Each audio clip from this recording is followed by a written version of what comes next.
got a new coach and new staff. I know they're getting used to each other each week. You know, if you look at them offensively, they have 9 starters back.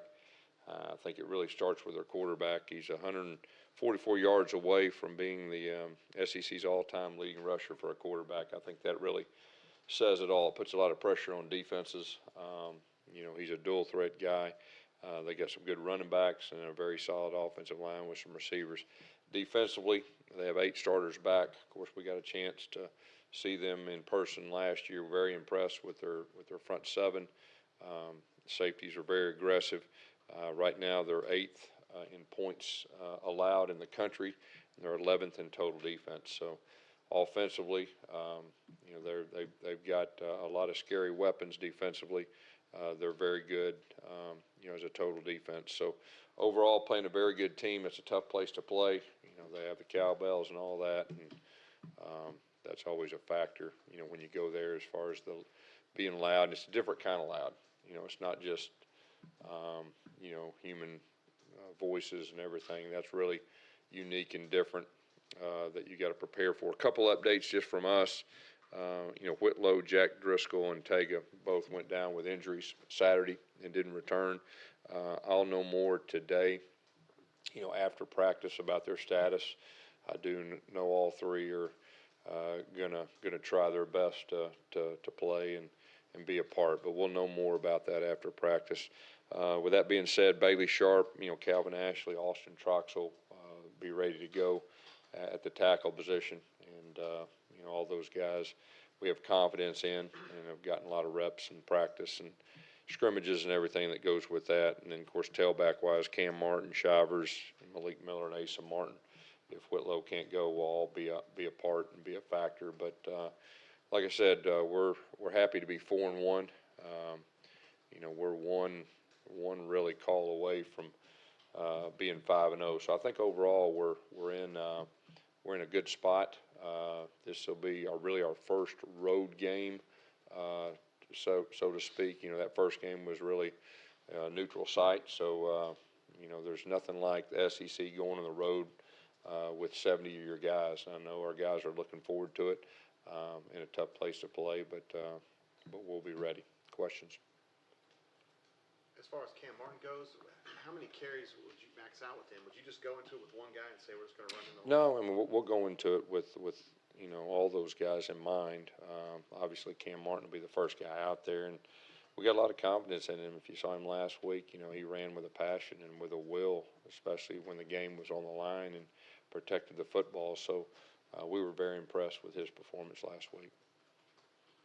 How much does the potential of Bowie's status affect those other younger guys in that backfield? I don't think it really affects the other guys. I mean, all of them have been getting quality practice reps, most of them with the ones. So, you know, obviously he's got off to a good start, and you can see him improving each time he goes out there. But, you know, we have confidence in those other guys as well.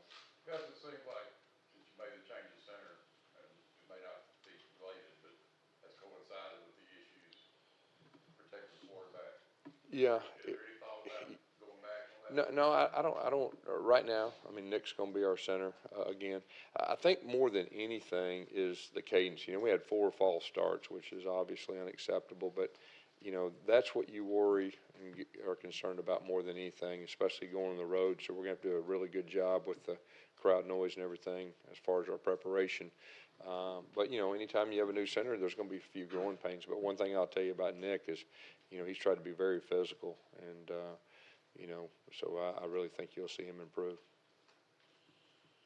When you guys are going through an offensive kind of lull like you've been doing, the numbers aren't quite there, and you're an offensive guy, you've been doing it a long time. Is it tough to kind of not get too involved with Chip and start kind of telling him what to do? And No, I mean we're obviously we're a work in progress. We know that, and I think it's more of anything identifying, you know, your strengths, identifying your weaknesses, you know, playing to your strengths, trying to stay away from your weaknesses. And you know, there's been a few lineup changes up front that sometimes, you know, it slows down the progress as far as that goes. But, you know, like I said a few weeks ago, I still think we're going to be a good offense. But you know, we need to play well, you know, this Saturday. But as far as overseeing Chip, I mean, because this is your operation at the end of the day, and you know about offense. Right. You get Well, more first of all, involved. I got a lot of confidence in Chip, and we're doing the same thing we did last year when we really got rolling. So it's just a matter of us getting a rhythm. It's really a matter of us being a little more consistent, run the football, and then the shots, when we have shots, you know, you've seen us before, we're at our best when we have explosive plays and getting a rhythm. So, no, we're still going about our business like we did last year, and I've got a lot of confidence in Chip. You've talked about the importance of being able to run the ball. 5 games into the season, how much do you think that can improve? Well, it's got to improve. I mean, how much improves, that's yet to be seen, but we can improve. There's no doubt. And we got to manufacture rushing yards. And, you know, I think once we get to a point where we're consistent with the lineup and the backs get a little more experience, I think you'll see that grow. For you, is this offensive system the system, and there's not much movement for changes, whether it's quick slants, doing things to help out your offensive Yeah. line? Well, I think any time that, you know, you're struggling a little bit, I mean, you need to do whatever you can to manufacture yards, rushing yards, passing yards, points. And so that's definitely, you know, the plan. Gus, last week your punter had a couple nice punts struck and tend to be. Yeah. With the Islanders struggling a little bit, does that make you take a look? Yeah, and I don't know if Honors is struggling a little bit. I know we're asking him to kick a lot of 50-yard plus field goals, you know, and so I know, you know, if you're a young guy, obviously you have a few more shorter ones, and then when those long ones come around every now and then, it's not as big a deal. But we've been asking a whole lot of him, so I think he's an excellent kicker. I think you'll see that the rest of the season, him being consistent. We just got to put him in positions to be a little more successful. And then, you know, the thing about it, we're learning about Sipos is he's a weapon down in the ball inside the 10. So strategically, yeah, you could see a little bit, you know, of a change. I mean, I think more than anything, after 5 games, you know what your strengths are. As a coach, you got to play to your strengths. And that's not just offensively, that's as a team. And we've got good information on our team. And so I think you'll see us play to our strengths a little bit better than we've had. Your true freshman class this year is more productive probably than anyone that you've had so far. What was the kind of point that you realized that both on offense and defense, you got a lot of young guys who are going to be able to contribute? Yeah, you know, really it was after we got to practice in fall camp. That's when we knew that we had some very, very talented guys that could help. I mean, and then when you have that, the most successful freshman class, there's going to be some growing pains too. And but those guys have 5 games under their belt, and you can see them each week just be more and more consistent with everything. And you know, those guys are a very talented group. Well, what would you say are the main differences under the new leadership in Mississippi State? The main differences, I mean, they still want to run their quarterback. I mean, that's really, which I think that's probably pretty wise, being that close to being the leading rusher all time in the history of our league. There's been some real good quarterbacks, you know, come through that could run it pretty good defensively. I think it's similar. I mean, they got players and they let them play, and you know, so it's really hard to tell. Maybe I can answer that question a little bit better after we play them, but just looking at them on film, they're impressive. When you said earlier that you're going to play your strengths, do you mean as a team? Like, As a team. Meaning your defense is Yeah, really good. yeah, just played our strengths. There's no doubt. You modify how you do things on offense to help. Well, I think when you play to your strengths, you got to keep everything in mind, you know, whether it's offense, defense, special teams, and just do, you know, everything you can as a head coach to help your team win. And so, you know, we understand our strengths, and we understand the areas we need to improve on, and so we'll have a really good plan moving forward. When you talk about getting that offense going, you referenced last year and finally hitting that stride mid-season.